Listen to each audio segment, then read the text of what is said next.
Hi all, this is Jeannie, and today I'm going to be doing a video on iPlanner Helps, how to add text from Keynote.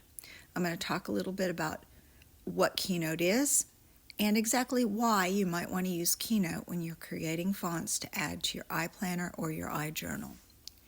So the first question, what is Keynote? Keynote is known best as a presentation software. It does come on an iPad, and it is free.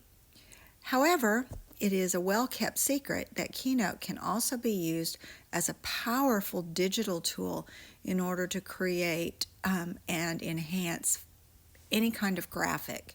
I've used it for a long time actually as a scrapbooking app. It's wonderful. And Keynote is one of the major things you use in order to make all of your iDesign shapes your own. Speaking of iDesign shapes, what are the ones you're going to be seeing in my video today? You're going to be seeing patterns using the bling patterns, which are gorgeous glittery patterns. Warm and cozy winter.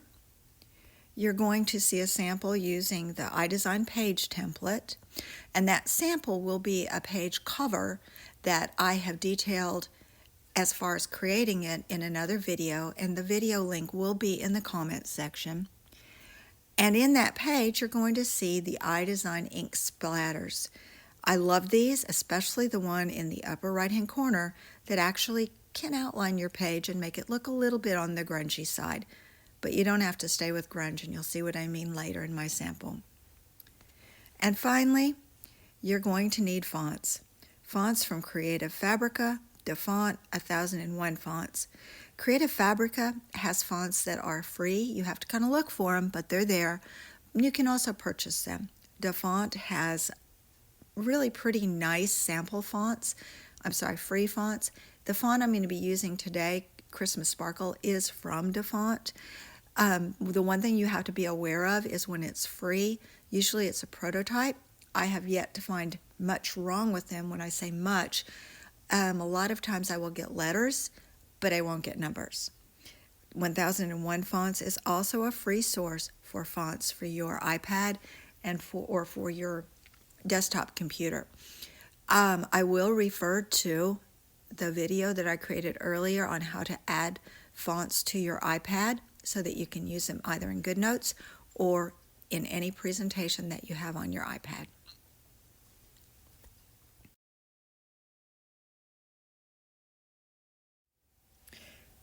So I can already hear you asking, but if I have Goodnotes 5, I can use my own fonts and I don't have to worry about using something else in order to bring in a specialty word or, another type of lettering. Why would I want to use Keynote? Let me show you something first. The first thing I'm going to do is I'm going to select my text tool, and I'm going to select to the far right hand side, the A's, the double A's, which is the style of my font. Now I've been using this font and it's called Christmas Sparkle, so it's already selected. Normally to pick it, I would scroll down and then return and set my size, which I want it fairly large for this.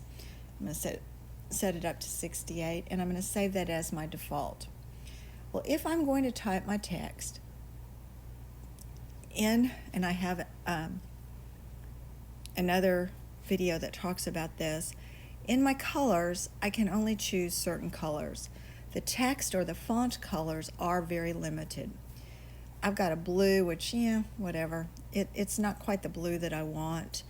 And I can take it and actually create a font or create text. For now, I'm going to do it in black. So I'm going to go over to my text box. I'm going to put my cursor there, and I'm going to write the word December. Move it to the top. That's really rather lackluster. I mean, it's okay. I like the font a lot, but I don't like the color. If I wanted to change it to a custom color, I'd hit my lasso tool, select text boxes, encircle it, tap on it, and then hit color. And then I can use my custom palettes, and I have a much better selection in here. I could probably coordinate pretty well with the blues in my pages. Yeah, that looks okay. It's not the greatest, but it looks okay. But what if, I'm going to circle it again, and I'm going to move the words December down here.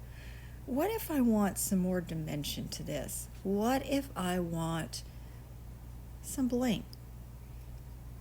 I'm going to go to Keynote, and you're going to see exactly what I'm talking about. I can do it a couple different ways. I'm simply going to pull my Keynote over here to the side, and I'm going to we'll just go to that last presentation. And I'm going to add a clean slide. And now I'm going to select my text tool. Make it a little bigger so you can see it. So I'm going to go to plus, select shapes. I'm going to scroll back to basic, select text. Now I'm going to go to my paintbrush tool. I'm going to go down to the font, and I'm going to select the same font that I was using. Let me see. I think it's Christmas Sparkles. Holiday Sparkles. There it is, Christmas Sparkle. And then I'm going to return to text, and I'm going to increase my size. I want it pretty good size. Remember, I can size it up or size it down. I think that's going to be too big. I'll go down to 107. Now I'm going to go to the text color, and I'm going to choose the word image. And now I'm going to change my image, because now in Keynote you can actually use patterns. And I want to use one of the new bling patterns, and I'm going to go with the darker blue. I'm going to select original size, and I'm going to scale it down. I don't want it quite as small as it was, that's why I'm doing it this way. So I get some of the white that accents it. Now I'm going to type the word December.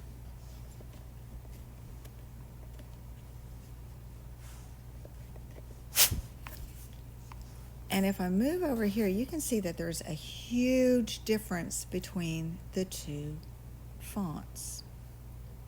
Okay, now I'm going to tap off of that, and I'm going to select this and move it up here, because what I want to do is I am going to show you what happens. I've got one more step before I actually bring it into my iPlanner. So I'm going to tap and hold, and I'm going to slide it over. I hope you're watching, because this is going to be quick. I'm going to drop it, and it turns to black. I don't know why. So I'm going to get rid of that. I'm just going to hit the back button, and it goes away. In order to lock in my font, I'm going to go to the plus, select a basic shape, and not write on it. And I'm going to take this square, select the paintbrush, and let me see, I need the paintbrush for that. Style, fill, I don't want to fill, so I'm going to go scroll all the way through, pushing to my left, select no fill. Now you can see an outline on this, but it will go away. I'm going to select that box, and I'm actually going to cover, if I can select it. There we go. I'm going to select the box. I'm going to cover the word and make it just a little bit bigger. Okay. What that box has done is that actually it locks in the paper. It's almost like putting a piece of 3M tape, clear tape over the letters. So now I'm going to select the background, select all, and I'm going to group it. So now my letters are locked in with that particular texture. Now I'm going to do the same thing I did earlier. Tap, hold until it lifts off, and drag it and drop it to my page. That might be just a little bit big, and I may want to crop it, but now I can do whatever I need to, and it will maintain exactly the look that I want it to. And that glitter gives you quite a bit of dimension. You can actually compare the two Decembers. I don't know about you, but I really like the glittery one, the blingy one better. And I'm good to go. And I can make all sorts of texturized fonts now using Keynote, locking them in with just an open box, dragging and dropping them, and I'm not limited to anything. And oh, by the way, this can also be done in Goodnotes 4. I hope you've learned something new today, and in learning something new, that you just simply embrace that iPlanner and iJournal love. Until next time.